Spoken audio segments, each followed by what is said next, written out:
जर तुम्ही दुसऱ्याचा कॉल रेकॉर्ड करत असाल तर ते कायदेशीर आहे का? तर नाही. आता आपण सध्या बघतोय की बाजारात बरेच स्मार्टफोन उपलब्ध आहेत. त्याच्यात वेगवेगळे फीचर्स अवेलेबल आहेत किंवा रेकॉर्डिंगचा हा एक फीचर्स अवेलेबल आहे. परंतु रेकॉर्डिंगचा फीचर्स जर अवेलेबल असेल आणि जर तुम्हाला एखाद्या व्यक्तीचा ओळखीचा आहे, रेकॉर्ड करायचा आहे, तर तुम्ही त्याचा रेकॉर्ड केला तर तुम्ही तुमच्या माहितीपुरताच तो ठेवला तर त्याच्यावर काही गुन्हा दाखल होणार नाही.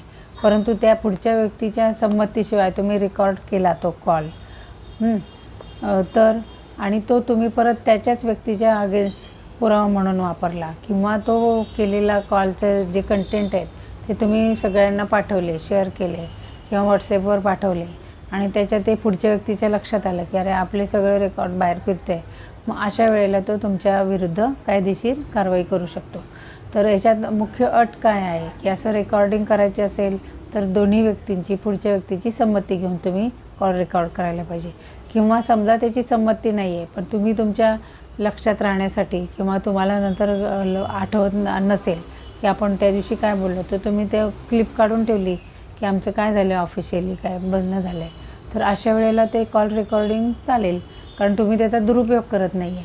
परंतु जर तो तुम्ही दुसऱ्याच्या अगेन्स्ट पुरावा म्हणून किंवा तो व्हायरल केला आणि त्याच्यातून त्याची बदनामी होत असेल तर अशा वेळेला तो पुढच्या व्यक्ती तुमच्याशी कारवाई करू शकतो. तर याच्यामध्ये असं आहे की त्या अटी अशा आहेत की दोघांच्या संमतीने कॉल रेकॉर्ड करता येतं.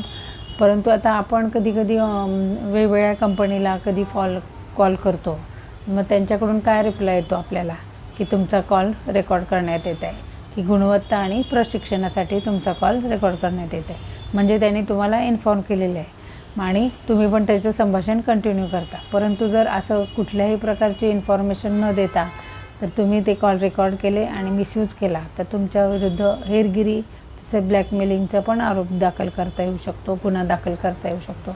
तसेच BNS प्रमाणे 77 सेक्शन आहे. तसंच इन्फॉर्मेशन टेक्नॉलॉजीचा 66A आणि BNSमध्ये बदनामी अशा प्रकारचे गुन्हे पण तुम्हाला लागू शकतात आणि त्याच्या संबंधितच्या शिक्षाही तुम्हाला लागू शकतात.